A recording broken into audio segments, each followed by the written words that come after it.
നമസ്കാരം. മലയാളി വാർത്ത ഇൻസൈഡിലേക്ക് സ്വാഗതം. കൈവിട്ട കളിക്ക് അമേരിക്കൻ പ്രസിഡന്റ് ഇറങ്ങുമ്പോൾ വീരശൂര പരാക്രമികളായ അമേരിക്കൻ സൈനികരെ കാത്തിരിക്കുന്നത് ഇറാന്റെ ഭൂമിയിൽ മരണമാണോ എന്നുള്ള ചോദ്യമാണ്, അല്ലെങ്കിൽ ഒരു ആശങ്കയാണ് പല യുദ്ധവിദഗ്ധരും പങ്കുവെക്കുന്നത്. ഇപ്പോഴേ പല പാശ്ചാത്യ മാധ്യമങ്ങളും ഇറാന്റെ വിജയം ആഘോഷിച്ചു തുടങ്ങി. ട്രംപിനെതിരെയുള്ള വിമർശനവും ഉയർന്നു തുടങ്ങി. ആകാശത്ത് പറന്നു ചെന്ന് ബോംബിട്ട് തിരിച്ചു പോകുന്നത് പോലെയല്ല പ്രകൃതി തന്നെ കവചം തീർത്ത ഇറാനിൽ കരസേനയെ ഇറക്കിയാൽ ഉണ്ടാകുക എന്നത് ഇനി സാക്ഷാൽ ട്രംപും അനുഭവിച്ചറിയും. ഇറാനിൽ കടന്നു കയറുന്ന അമേരിക്കൻ സൈനികരെ സ്രാവിന്റെ ഭക്ഷണമാക്കുമെന്ന് ഇറാൻ പറയുന്നത് വെറുതെയല്ല. അവർക്ക് അതിനുള്ള ശേഷിയും സംവിധാനവും ഉള്ളതിനാലാണ്. കൂട്ടത്തോടെ അമേരിക്കൻ സൈനികർ കൊല്ലപ്പെട്ടാൽ പിന്നെ പ്രസിഡന്റ് പദവിയിൽ തുടരാൻ ട്രംപിന് കഴിയുകയില്ല. അമേരിക്കയുടെ അഭിമാനവും അന്തസ്സും കരുത്തും ലോകത്തിന് മുന്നിൽ കളഞ്ഞ പ്രസിഡന്റിനെ എങ്ങനെ കൈകാര്യം ചെയ്യണമെന്നത് അമേരിക്കൻ ജനതയും ആ നാട്ടിലെ സുരക്ഷാ സേനയുമാണ് തീരുമാനിക്കേണ്ടത്.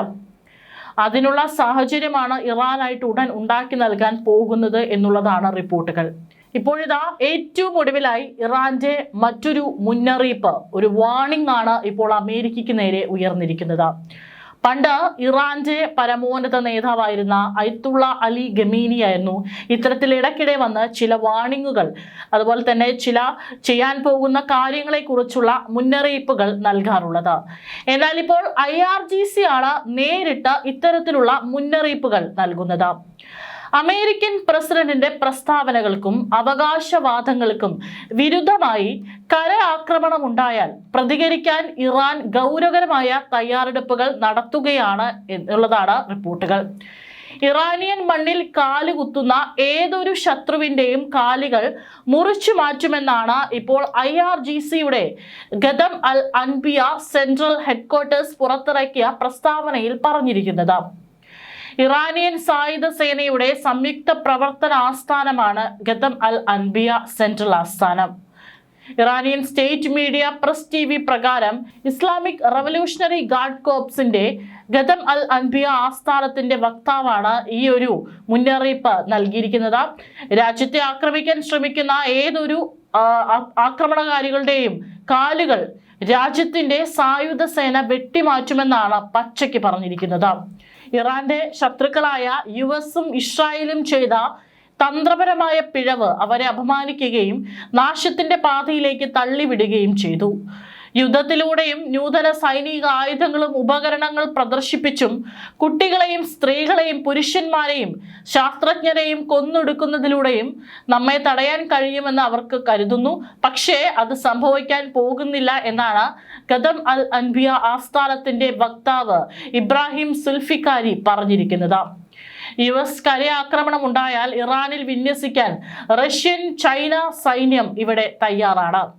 ശത്രു രാജ്യങ്ങളായ അമേരിക്കയ്ക്കോ ഇസ്രായേലിനോ ഇറാനിലെ ഈ ഒരു നീക്കം എത്രത്തോളം തിരിച്ചും അവരൊരു തയ്യാറെടുപ്പ് നടത്താനായിട്ട് സമയം അനുവദിക്കും എന്നുള്ളതാണ് ഇനിയുള്ള ഒരു ചോദ്യമെന്ന് പറയുന്നത്. ഏതായാലും കരയാക്രമണത്തിന് അമേരിക്ക തയ്യാറെടുക്കുകയാണെങ്കിൽ തന്നെ കാല് മുറിച്ചു കളയും എന്നുള്ള വളരെ ശക്തമായിട്ടുള്ള മുന്നറിയിപ്പാണ് ഇപ്പോൾ IRGC നൽകിയിരിക്കുന്നത്. അതുമാത്രമല്ല, ജനങ്ങളോടും ഇപ്പോൾ ഇറാൻ മറ്റൊരു മുന്നറിയിപ്പ് നൽകിയിരിക്കുന്നുണ്ട്. ശത്രുരാജ്യങ്ങളായ അമേരിക്കയ്ക്കോ ഇസ്രായേലോ ഇറാനിലെ ചിത്രങ്ങളോ വീഡിയോയോ അയക്കുന്നത് വധശിക്ഷ ലഭിക്കാവുന്ന കുറ്റമാണെന്നാണ് ഇറാൻ ഭരണകൂടം പറഞ്ഞിരിക്കുന്നത്. അങ്ങനെ ചെയ്താൽ എല്ലാ സ്വത്തുക്കളും കണ്ടുകെട്ടി വധശിക്ഷയ്ക്ക് വിധേയരാക്കാനാണ് ഭരണകൂടത്തിന്റെ നിർദ്ദേശം. ആക്രമണം നടന്ന സ്ഥലങ്ങളുടെ ചിത്രങ്ങൾ എടുക്കുമ്പോൾ തങ്ങൾ ലക്ഷ്യമിട്ട ഇടം കൃത്യമാണെന്ന് ശത്രു തിരിച്ചറിയുകയാണ്. അത്തരം വിവരങ്ങൾ നൽകുന്നത് ശത്രുവുമായി സഹകരിക്കുന്നതിന് തുല്യമാണെന്നാണ് അധികൃതർ പറഞ്ഞിരിക്കുന്നത്. അമേരിക്കയ്ക്കും ഇസ്രായേലിനും വിവരങ്ങൾ കൈമാറുന്നതായി ആരോപിച്ച് 2 പേരെ ഇറാൻ അധികൃതർ നേരത്തെ അറസ്റ്റ് ചെയ്തിരുന്നു.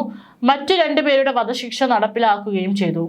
ഹോർമുസ് കടലിടുക്ക് അടച്ചിട്ടാലും ഇറാനിലെ US സൈനിക നടപടി അവസാനിപ്പിക്കുന്നതിനെ കുറിച്ച് US പ്രസിഡന്റ് ഡൊണാൾഡ് ട്രംപും ആലോചിച്ചിരുന്നു.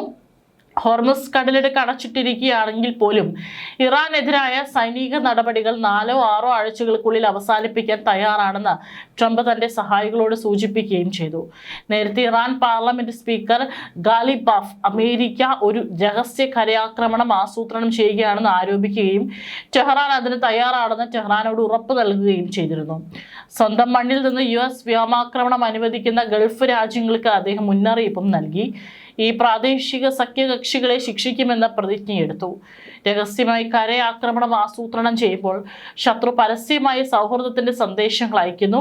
അവർ വരുന്നതിനായി ഞങ്ങൾ കാത്തിരിക്കുകയാണ്. ഞങ്ങൾ അവരെ കത്തിച്ച് ചാരമാക്കുകയും അവരുടെ പ്രാദേശിക സഖ്യകക്ഷികളെ എന്നേക്കുമായി ശിക്ഷിക്കുകയും ചെയ്യുമെന്നാണ് ഗാലിബാഫ് പറഞ്ഞിരിക്കുന്നത്.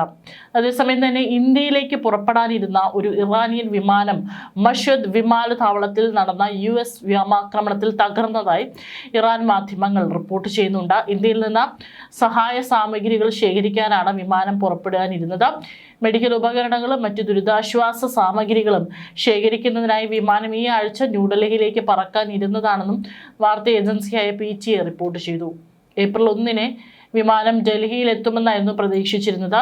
എന്നാൽ തിങ്കളാഴ്ച മഷഹദ് വിമാനത്താവളത്തിൽ നടന്ന ആക്രമണത്തിൽ വിമാനത്തിലെ കേടുപാടുകൾ സംഭവിച്ചു.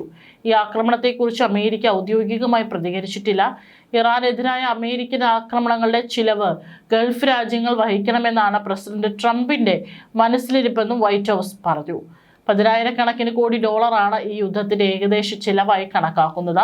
ഇത് ഗൾഫ് രാജ്യങ്ങളോട് ആവശ്യപ്പെടാനാണ് ട്രംപിന്റെ താല്പര്യമെന്നാണ് വൈറ്റ് ഹൗസ് വക്താവ് കരോലിൻ ലിവിറ്റ് സൂചന നൽകിയത്. വാർത്താ സമ്മേളനത്തിനിടെ ഉയർന്ന ഒരു ചോദ്യത്തിന് ഉത്തരമായാണ് വൈറ്റ് ഹൗസ് വക്താവ് കരോലിൻ ലിവിറ്റ് ഇക്കാര്യം വ്യക്തമാക്കിയത്. 1990 ഗൾഫ് യുദ്ധകാലത്ത് അമേരിക്കയുടെ സഖ്യകക്ഷികൾ യുദ്ധ ഫണ്ട് നൽകി സഹായിച്ചതുപോലെ അറബ് രാജ്യങ്ങൾ പണം നൽകണമോ എന്നതായിരുന്നു ചോദ്യം. യുദ്ധച്ചെലവ് വഹിക്കാൻ അറബ് രാജ്യങ്ങളോട് ആവശ്യപ്പെടണമെന്നാണ് പ്രസിഡന്റിന് താല്പര്യമെന്നായിരുന്നു വൈറ്റ് ഹൗസ് വക്താവിന്റെ മറുപടി. അവിടെ നിർത്താതെ കുറച്ചുകൂടി കാര്യങ്ങൾ അവർ മാധ്യമങ്ങളോട് വിശദീകരിച്ചു. ഇക്കാര്യത്തിൽ പ്രസിഡന്റിന് മുമ്പേ പ്രഖ്യാപനം നടത്താൻ താൻ ആഗ്രഹിക്കുന്നില്ല. എങ്കിലും അദ്ദേഹത്തിന്റെ മനസ്സിലുള്ള ആശയമാണിതെന്ന് തനിക്കറിയാം. ഇതിനെക്കുറിച്ച് വൈകാതെ അദ്ദേഹത്തിൽ നിന്നും കേൾക്കാനാവുമെന്നാണ് അവർ പറഞ്ഞത്. ഗൾഫ് യുദ്ധകാലത്ത് ഇറാഖിന്റെ കുവൈറ്റ് അധിനിവേശം തടഞ്ഞത് അമേരിക്കയുടെ നേതൃത്വത്തിലുള്ള വിവിധ രാജ്യങ്ങളുടെ സഖ്യമായിരുന്നു. കുവൈറ്റിന്റെയും മറ്റ് അറബ് രാജ്യങ്ങളുടെയും അഭ്യർത്ഥന പ്രകാരമായിരുന്നു അത്.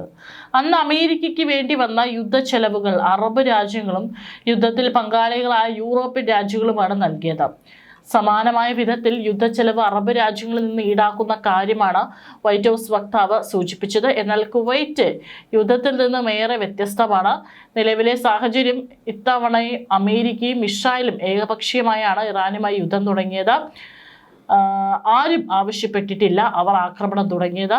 അമേരിക്ക സഖ്യകക്ഷികളെ ഒന്നും അടുപ്പിക്കാതെയാണ് ആക്രമണത്തിന് ഇറങ്ങിയത്. അതിനാൽ ട്രംപിന്റെ മനസ്സിലിരിപ്പ് എത്രത്തോളം സാധ്യമാണെന്ന ചോദ്യം ഉയരുന്നുണ്ട്.